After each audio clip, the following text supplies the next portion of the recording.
mentioned the fight ahead of us, but we have to start by working together. And I've been proud and pleased over the last couple of months as I've settled in to get the support and help from Senator Blunt. And what he's done in Washington and what he's brought home here is making a difference. So before we hear from Senator Paul, I'd like you to welcome our senator, the Republican senator, who's standing for us, Senator Roy Blunt. Senator. Thank you, Ed, and thank all of you for being here. We are in a big fight about who we're going to be and who we're going to be for a long time. And there's not much confusion about where the sides are in this fight. You know, Ed mentioned an amendment I had on the rules and regulations, and by the way, anybody who has said anything bad about the President's health care plan, it wasn't nearly bad enough. Because the health care plan will be an absolute disaster. You know, remember how concerned people were when people hadn't read the 2,000-page bill? Remember Nancy Pelosi's famous comment, "We'll know what's in the bill after we pass it"? Actually,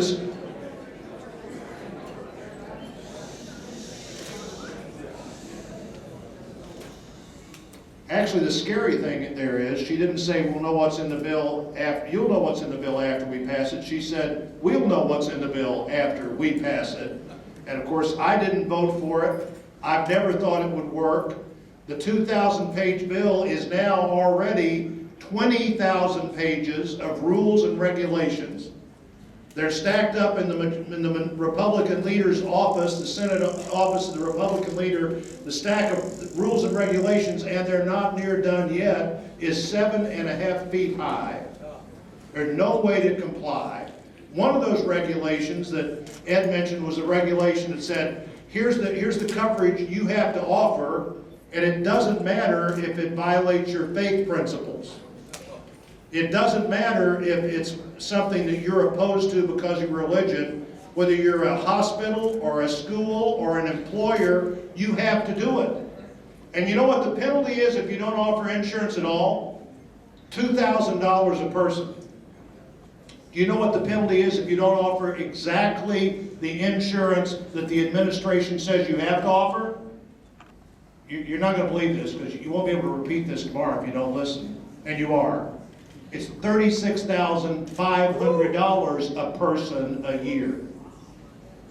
Now what does that tell you? $100 a day per employee if you don't do exactly what the administration says you have to do.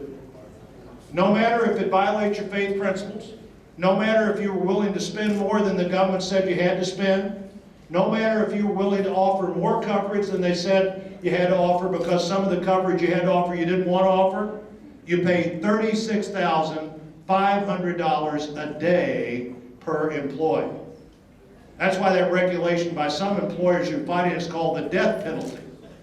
Because there aren't very many businesses that make $36,500 a year per employee. Hobby Lobby, that has 500 locations in 41 states, and by the way, this is sometimes seen as a debate about contraceptive coverage. They offer that, but they don't want to offer abortion coverage because it violates their faith. It's $1 million a day for that company, and they don't make $1 million a day. This is a company that doesn't pay minimum wage. They pay $14 an hour for the starting employee because they want to be more than fair.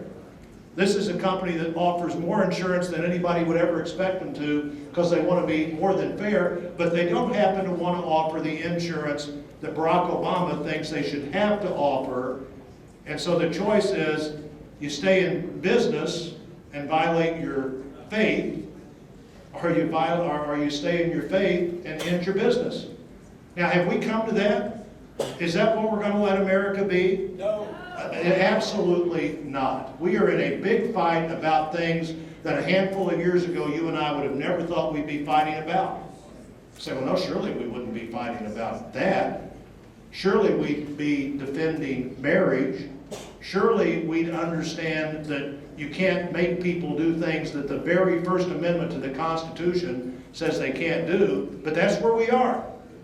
That's where we have a government now, an administration that believes that there is not a single decision that you would make for yourself that the government wouldn't make better for you. It is a different view of the world than the world that America has been the center of since the founding of our country. And we can't let that happen. Now some things have to, now let me make a couple of predictions. One is we absolutely cannot let any more taxes be raised under this president.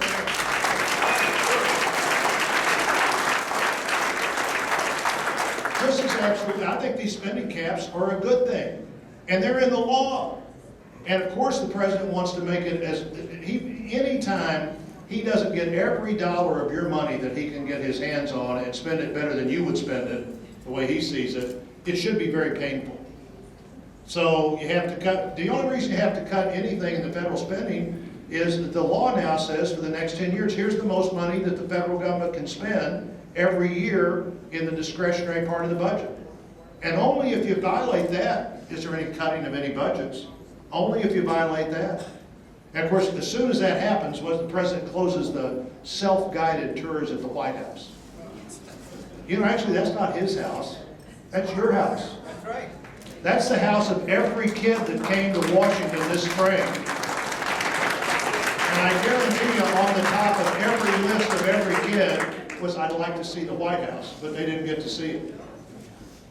Rand and I were able to work for something before we actually got into this situation where people like the essential government employees, like the food safety inspectors, have to show up.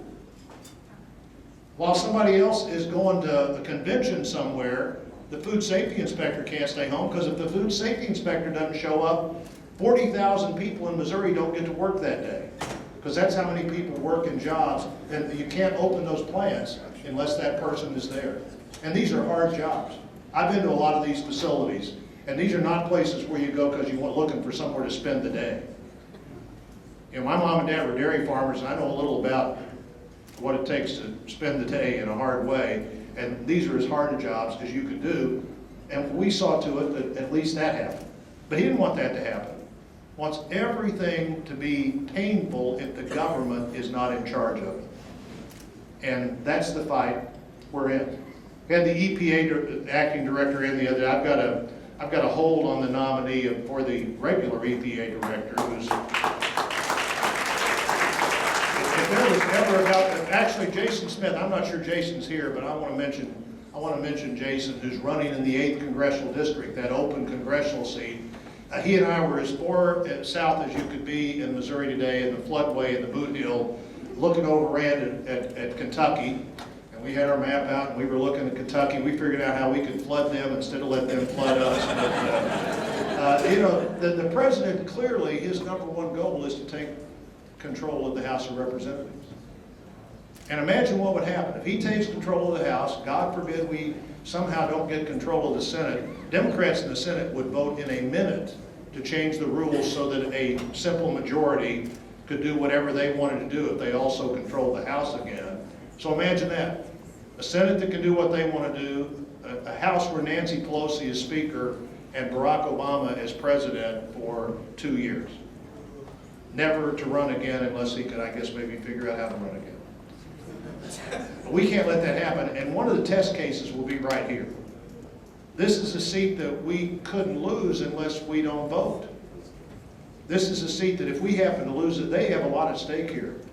And Chairman Martin and Shane Scholler and others are very focused on doing what we need to do to be sure that we don't send any message to the country that there's any way that Nancy Pelosi is going to be the Speaker of the House as Barack Obama is President for the last 2 years. And we have to be sure that Jason Smith wins that vote. And great volunteers like Susie Eckelkamp is going to get the Reagan Award. What a great award that would be to get. And how well deserved. The vice chairman of our party for a long time, one of the people out there for years advancing our candidates all over the country, somebody who knows as much about just the nuts and bolts of politics as anybody who's ever been part of politics in our state, and we've all got to learn that. And whatever they've learned to do better than we've learned to do, we got to learn to do it better than they just did it, because we can't have another election like the election we had. But back to the EPA, I've got a hold on that EPA director, and you can't go anywhere in Missouri and not hear some complaint about unbelievable regulation. So we had a hearing with the acting director the other day, and this is a little bit of what Rand's been talking about, because they're flying all over the place. He was asked by Senator Johanns and I, now, is it true that you're planning to do aerial surveillance all over the middle of the country about what's happening in farms and feedlots and dairy farms? Oh yeah, we're going to do that because we think that's efficient.